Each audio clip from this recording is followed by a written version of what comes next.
Сәлем достар, бүгін сіздермен бірге өте дәмді және оңай пирог дайындайтын боламыз. Өте бюджетті пирог және ең қарапайым ингредиенттерден жасалады. Ары қарай көріңіз. Біздің ең оңай брауни пирогын дайындау үшін бізге 1 стақан жылы сүт, 4 ас қасық какао, 200 грамм ұн, 200 грамм қант және қопсытқыш, 2 жұмыртқа және жарты стақан сұйық май керек болады. Ең алдымен ыдысқа какаоның 4 ас қасығын салып, оған қантпен араластырамыз. Енді қант қосамыз.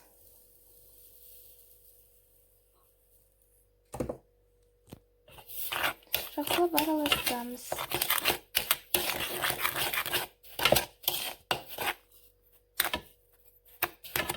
Енді осы какао мен қанттың үстіне 1 стақан жылы сүт қосамыз. Жақсылап араластырамыз, ешқандай түйнек болмауы керек.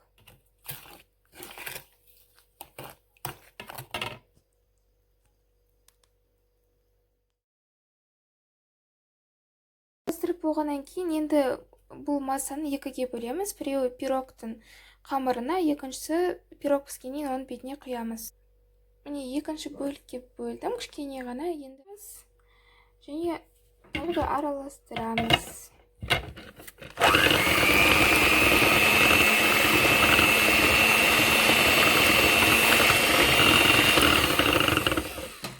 Осы массаға ұнды аз-аздан қосып араластыратын боламыз.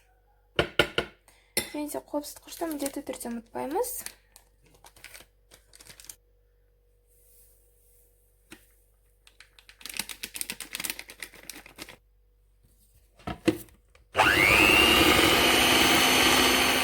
Енді ең соңынан сұйық май қосамыз. Және де тағы да араластырамыз. Духовкамызды алдын ала 180 градусқа қыздырып қою керек. Қамырымыз дайын болды. Осындай консистенция болып шығу керек. Енді кез келген формаға салып пісіреміз. Енді 180 градусқа қыздырылған духовкаға 20-25 минут пісіреміз. Бәрі өз духовкаңызға байланысты. Пирогты духовкадан шығардым. Менде 23 минут пісті. Енді пирогты вилкамен былай тесіп, бағана қалған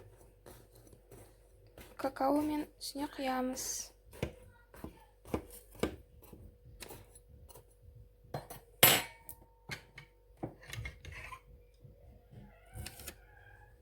Енді духовкаға қайтадан 2 минутқа саламыз.